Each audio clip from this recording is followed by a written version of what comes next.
नमस्कार साथियों, स्वागत है आप सभी का आपके अपने एजुकेशन प्लेटफॉर्म एग्जाम फैक्ट पर। मैं रमेश चौहान आप लोगों का बहुत ही तहे दिल से स्वागत करता हूं।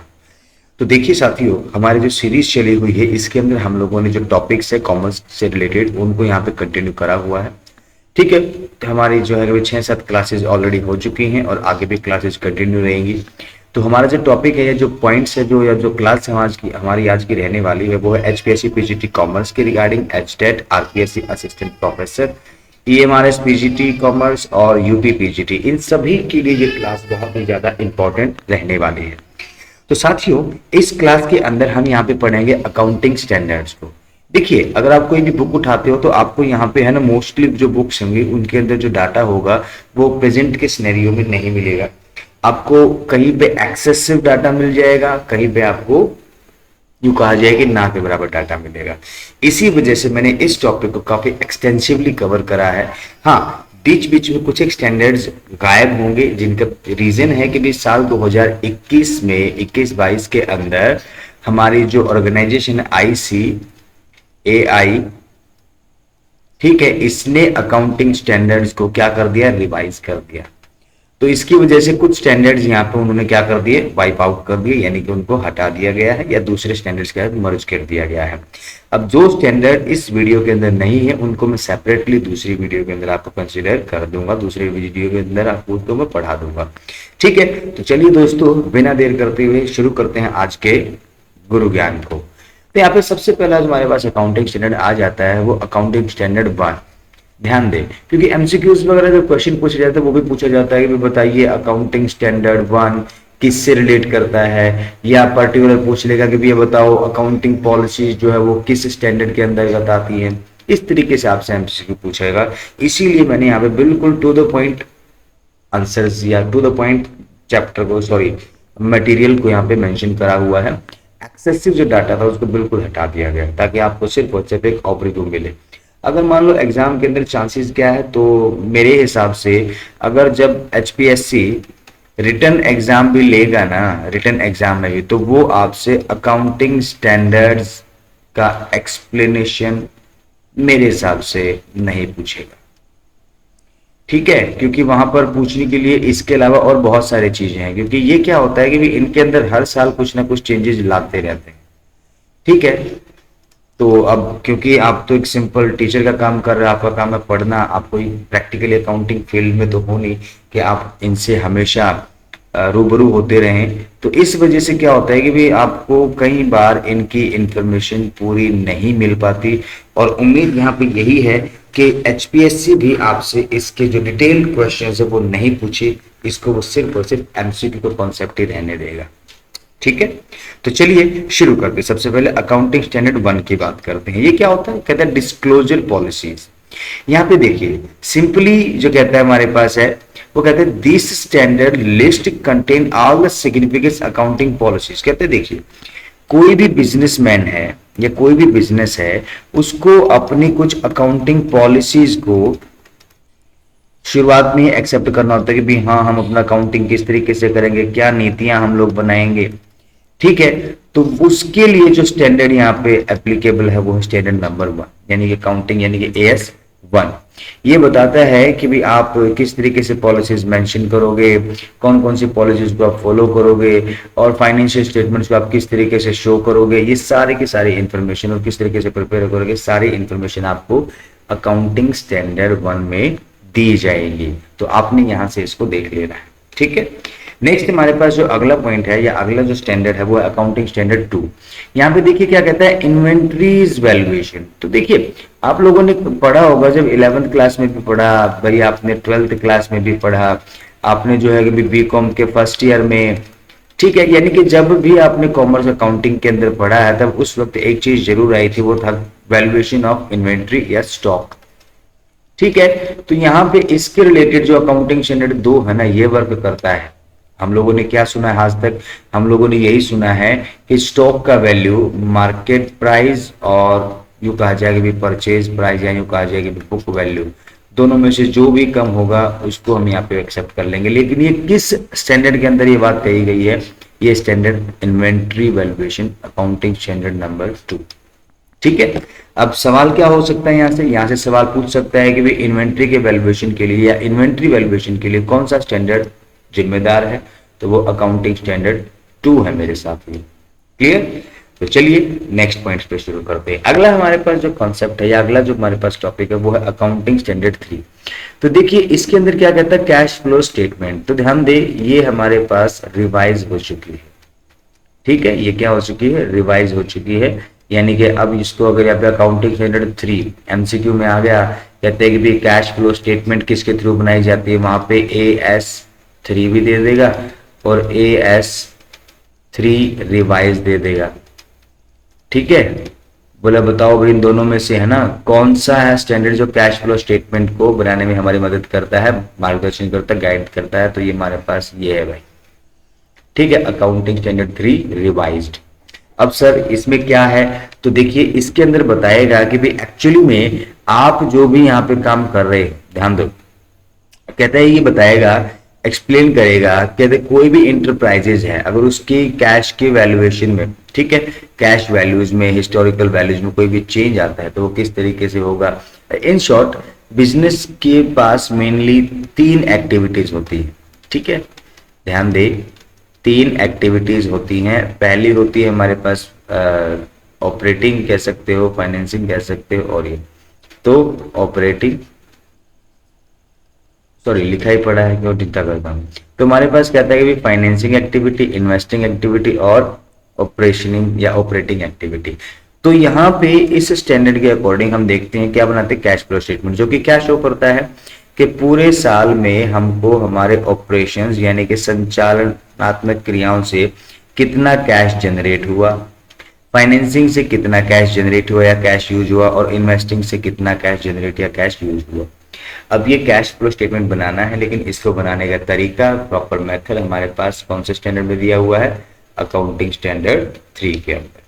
नेक्स्ट हमारे पास है अकाउंटिंग स्टैंडर्ड नंबर 4। तो यहाँ पे contingencies and event occurring there after the balance sheet closing. देखिए हमारे पास क्या हो गया कि भी साल का एंड होता है 31 मार्च को, हम यहाँ पे क्या करते हैं 31 मार्च को साल का एंड करते हैं और बुक ऑफ अकाउंट्स की क्या करते हैं, क्लोजिंग करते हैं, बुक्स की क्लोजिंग करते हैं। अब जब बुक्स की क्लोजिंग करने के बाद अगर हमको कोई इंफॉर्मेशन मिलती है, ठीक है, हमको यहाँ पे बुक क्लोज कर दी और बाद में पता लगा कि भाई ये पर्टिकुलर अमाउंट लिखनी रहेगी या ये हमारे पास जो है कि भी अमाउंट रहती है या डाटा रहता है, तब उसको हम बुक ऑफ अकाउंट्स में किस तरीके से मेंशन करेंगे, इसके बारे में जो रूल्स है ना वो हमारे अकाउंटिंग स्टैंडर्ड नंबर 4 के अंदर दिए गए हैं कि आप किस तरीके से इस छूटी हुई इंफॉर्मेशन को या जो रह गई इंफॉर्मेशन को बुक ऑफ अकाउंट्स में दिखाएंगे। क्लियर, जी हाँ बिल्कुल क्लियर। नेक्स्ट हमारे पास है वो है AS5 अकाउंटिंग स्टैंडर्ड 5। ये किस चीज के बारे में है, तो देखिए यहाँ पे कहता है prior period items, net profit and loss in the period and accounting policies change. देखिए this standards applies in or to organizations which preparing the profit and loss statement occurring in the firm's normal activities.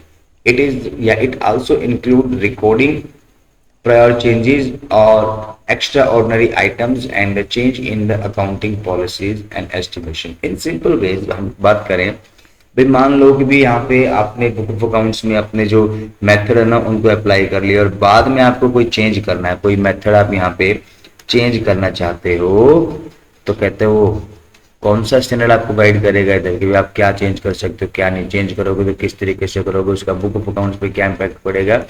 ये सारी की सारी information हमको कहाँ से, accounting standard number 5 से मिलेगी। क्लियर।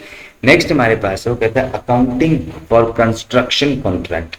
तो भाई आप लोगों ने बड़ी बड़ी कंपनी सुनी होंगी जो कि क्या करती हैं, जो कि हमारे पास कंस्ट्रक्शन फील्ड में काम कर रही होती है। कहाँ पे, कंस्ट्रक्शन में। जैसे कि हमारी एक बहुत ही पॉपुलर सी L&T है भाई, ठीक है, आप लोगों ने DLF का नाम सुना होगा, ठीक है। ये सारी की सारी कंपनीज क्या करती है, कंस्ट्रक्शन वर्क करती हैं। अब कहते हैं कि कंस्ट्रक्शन वर्क करने वाले जो कंपनीज हैं उनको किस तरीके से account book of account mention करने हैं, इसको इंफॉर्मेशन उनको कहाँ से मिलती है, वो मिलती है अकाउंटिंग स्टैंडर्ड 7 से। क्लियर। नेक्स्ट हमारे पास वो कहता है कि जी नंबर 9 अकाउंटिंग स्टैंडर्ड 9। तो यहाँ पे कहता है रेवेन्यू रिकग्निशन।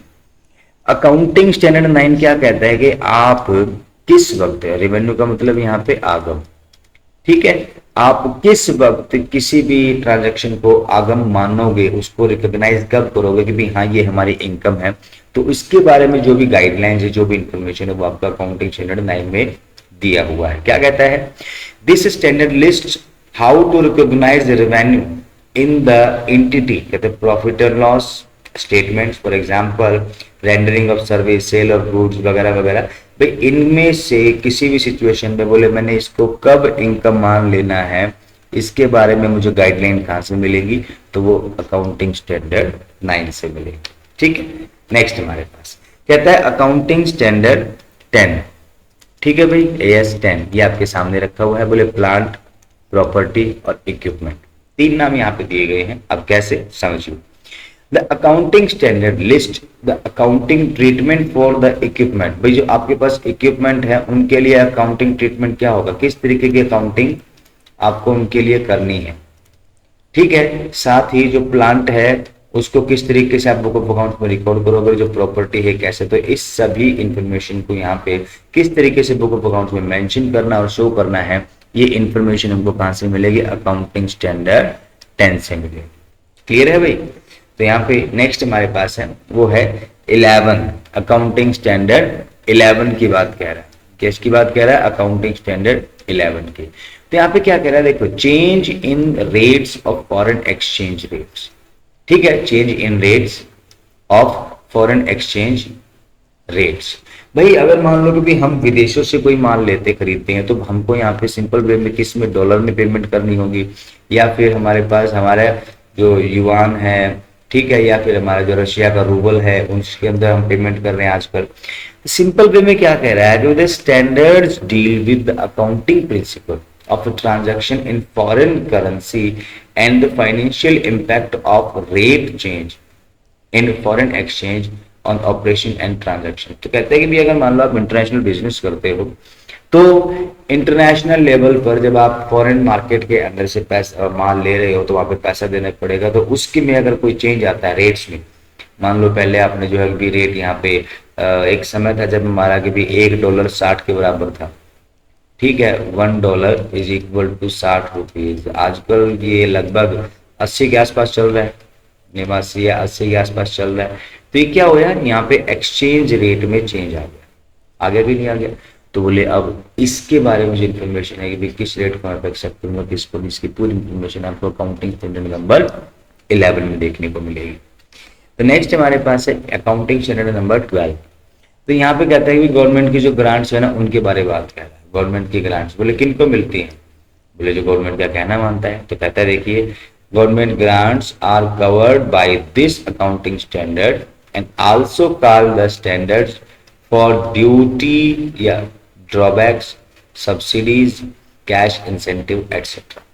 तो सरकार भी तो यहाँ पे बहुत सारे तरीके की इंसेंटिव और हेल्प करती है लोगों को। तो बोले उसका अकाउंटिंग किस तरीके से रखे जाओगे, तो यहाँ पे उन्होंने एक स्पेशल स्टैंडर्ड बना दिया। भाई अकाउंटिंग स्टैंडर्ड 12 है जो कि गवर्नमेंट को कौन सी ग्रांट कब किस तरीके से क्या है उसकी पूरी इन्फॉर्मेशन इसके अंदर मौजूद होती है, पूरी गाइडलाइन इसके अंदर मौजूद होती है। नेक्स्ट हमारे पास अकाउंटिंग स्टैंडर्ड नंबर 13 क्या कहता है, बोले इन्वेस्टमेंट्स अकाउंटिंग। ये कहता है भाई देखो रिवाइज है, ये भी 2016 के अंदर रिवाइज है। तो कहते हैं this accounting standard list is for investment accounting in the enterprises financial statement and mandatory disclosures. ध्यान दे, दिस अकाउंटिंग स्टैंडर्ड, भाई ये अकाउंटिंग जो हमारे पास स्टैंडर्ड है, प्रमाप है, लिस्ट करता है, यानी कि वो पूरी की पूरी फहरिस्त बनाता है, पूरी की पूरी लिस्ट बनाता है किसकी, मतलब फॉर इन्वेस्टमेंट अकाउंटिंग। भाई इन्वेस्टमेंट कब करेंगे, कहाँ करेंगे, कितनी क्वांटिटी में करेंगे, किस में करेंगे, ठीक है, इसकी पूरी इंफॉर्मेशन वो यहाँ पे प्रिपेयर करके रखता है। और ये इंफॉर्मेशन जो है वो अपने यूजर बेस तक पहुंचाता है। फिर समझ आई बात। नेक्स्ट अकाउंटिंग स्टैंडर्ड नंबर 14, तो अमलगमेशन अकाउंटिंग। तो देखिए फर्म ए और फर्म बी अगर ये मिलके नई फर्म ए और बी बनाना चाहते हैं तब इसी प्रोसेस को कहते हैं अमलगमेशन। ठीक है, अमलगमेशन, अमलगमेशन का मतलब मिश्रण करना। मिश्रित करना। इसका मतलब साफ साफ है भाई कि आप यहाँ पे फर्म ए का फर्म 2 के साथ मर्जर करा रहे हो। ठीक है, क्या करा रहे हो? मर्जर। तो कहता है भाई this this standard deals with the accounting for reserve. भाई आप रिजर्व का अकाउंटिंग किस तरीके से करोगे, गुडविल का अकाउंटिंग किस तरीके से करोगे, और अगर मान लो कि यहाँ पे कोई भी अमलगामेशन हो रहा है तो उसको किस तरीके से फुलफिल किया जाएगा, सारी डिटेल हमारे पास इसके अंदर अकाउंटिंग स्टैंडर्ड 14 के अंदर देखने को मिलती है। फिर यहाँ पे अकाउंटिंग स्टैंडर्ड 13। ठीक है, तो ध्यान दें अकाउंटिंग स्टैंडर्ड 13 ये क्या कहता है? Investments accounting. ये क्या किस चिड़िया का नाम आ गया सर? तो देखिए ये भी क्या हमारे पास रिवाइज्ड अभी कब हुआ? 2016 में। क्या कहता है? तो दिस अकाउंटिंग स्टार्टेड या standard list for investment in the enterprises financial statements and mandatory disclosures. तो कहता है कि जो अकाउंटिंग स्टैंडर्ड्स है ना, list is for investment accounting. भाई ये इन्वेस्टमेंट अकाउंटिंग की जो लिस्ट है बनाई जाती है, ठीक है, इन employees financial enterprises financial statements, यानी कि जो बुक ऑफ अकाउंट है, जो फाइनेंशियल स्टेटमेंट्स है किसकी? बोले बिजनेस की। तो उसके अंदर भी किस तरीके से लिखा जाएगा, किस तरीके से नहीं, क्या क्या इसके अंदर मेंशन होगा, इसकी पूरी इंफॉर्मेशन आपके इस स्टैंडर्ड में यहाँ पे गिवन है, अकाउंटिंग स्टैंडर्ड 13 के। नेक्स्ट हमारे पास अकाउंटिंग स्टैंडर्ड 14। तो यहाँ सॉरी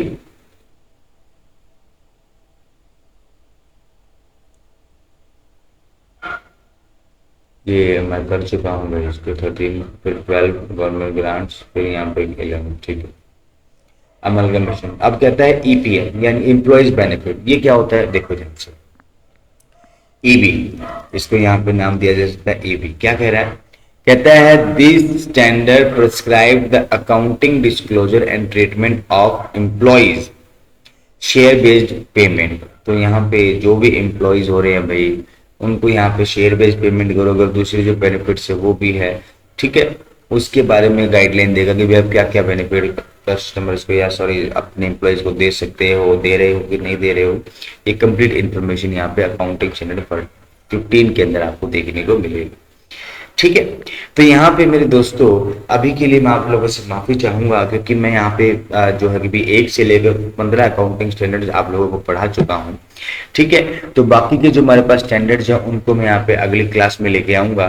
तब तक के लिए मेरे मित्रों bye bye, tata, see you. बस एक ही रिक्वेस्ट है आप लोगों से, प्लीज लाइक शेयर और सब्सक्राइब जरूर करना। अगर आपको कंटेंट में थोड़ा सा भी दम लगता है, आपको लगता है कि भाई हाँ यही तो चाहिए था, तो प्लीज प्लीज प्लीज आपकी तरफ से इतना सपोर्ट तो बनता है। ठीक है, तो आज के लिए इतना ही। परमात्मा आपका भला करेगा। तो मिलते हैं अगले वीडियो में, अगले लेक्चर में, अगले नए टॉपिक के साथ। पहले इसका बचा हुआ टॉपिक करेंगे, फिर यहाँ पे नेक्स्ट की तरफ चलेंगे। तो ठीक है, tata bye bye, see you letter.